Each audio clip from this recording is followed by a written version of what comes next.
Hello everyone and welcome to another episode of Ferris Sports Update. I'm your host Rob Bentley and thanks for tuning in. On today's show we'll talk Bulldog football, softball, and track and field. And first up, head coach Tony Annese with the Ferris State football team. And coach, welcome back to the show. Thank you, Rob. Happy to be here. Currently in spring drills here, about midway through. Just talk about what's been accomplished so far for the Bulldogs this spring. Well, I think we've done a lot.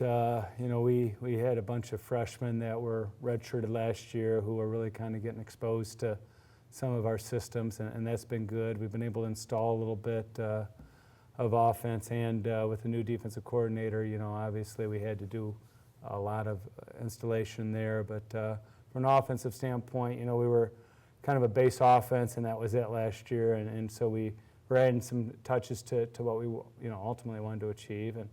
And so attitude and effort's been great, so we're really pleased. I know we have some footage of some of the spring drills here, and maybe the weather a little bit nicer in this footage than some of the practices you've had, but talk about how your kids have responded to the weather conditions. Well, it's been a tough spring, and people talk about indoor facility, and my whole philosophy is we play one game indoors, and that's every other year up in northern Michigan. So, you got to be ready for the elements, and last fall we had some rough games weather-wise, and so I want to be out there obviously, but I'd like it to be a little bit warmer, but Mother Nature hasn't been too nice.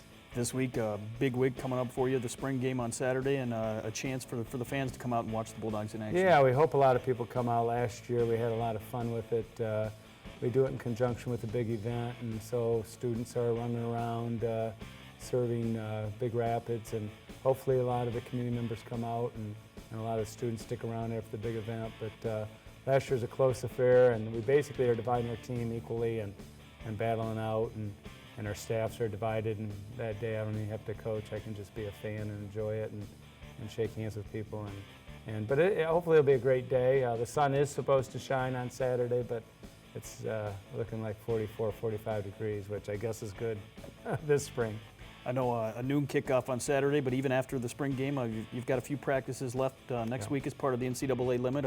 Just talk about what those last few practices are able to do in having a chance to review some film. Yeah, I like to have a spring game where we have a mixed team, but I don't want that to be our last practice, because I don't want our last practice to be with our starting left tackle and our third string center on the same group. So the spring game's supposed to be a fun deal. It's still a good evaluation deal, but it's more of an individual evaluation situation, whereas then we'll practice some more and have a big scrimmage where we'll have our best versus our defense's best, and then match up different personnel that way. How has this spring been a little bit different for you, having a year under your belt and now year two here, and what has that allowed you to do?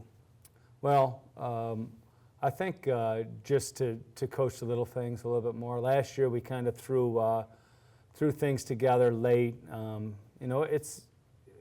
look at it and we did some good things, but ultimately there were little things that we didn't have time to coach, and so you kind of install big picture stuff, and now we're back to small picture stuff, and getting better at the little things will make us a much better team. I know on the offensive side of the ball, you mentioned on the last show a few key guys that have departed to graduation, but a lot of experience returning.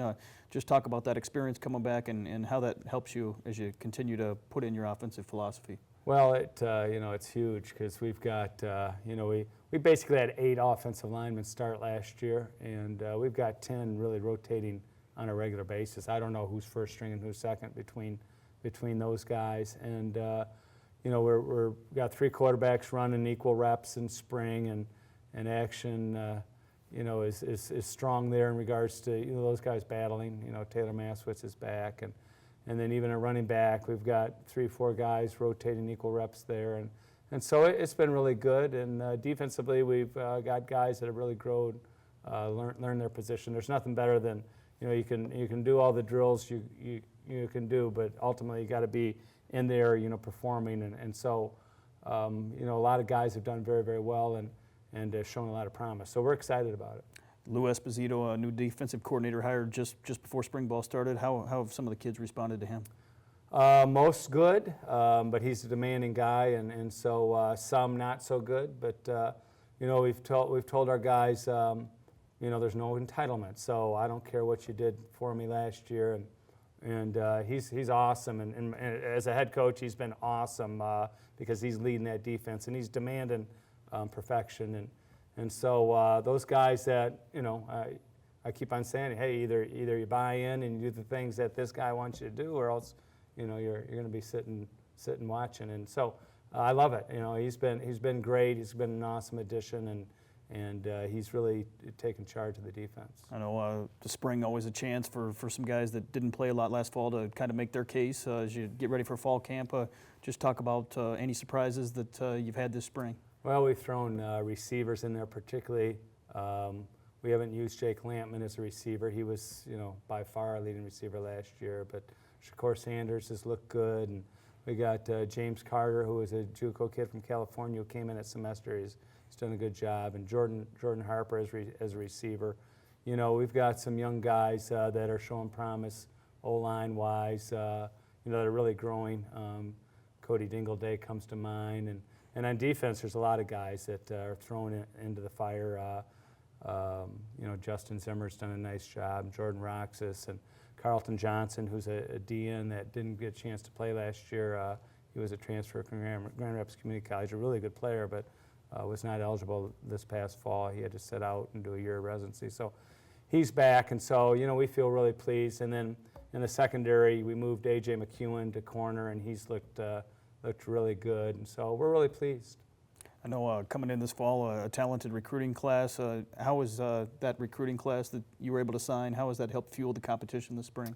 Well, they're not here yet, but when they come, we got a couple of JUCO guys that are coming in that are in transfers that are going to be, competitive. So, the door's wide open to come and win a job. And ultimately, I tell the guys, the coaching staff's job is to pick who plays. The player's job is to be the best player they can be on the field, and stop focusing on who's number one or who's number two. Just you're the best. If you're the best version of yourself, then you got a good chance to play ultimately. And we just want to focus on those kind of things. And ultimately, we all want to win. So I tell them the best players that'll help us be successful are the guys that'll be on the field. The last couple weeks here is spring ball, and then you move into the summer conditioning program as the semester comes to a close. Just talk about the summer and how important that's going to be as you get ready for fall camp. Well, we had a lot of kids stick around last summer, and that's important. Lifting together and doing some voluntary workouts together, and of all that stuff is very important.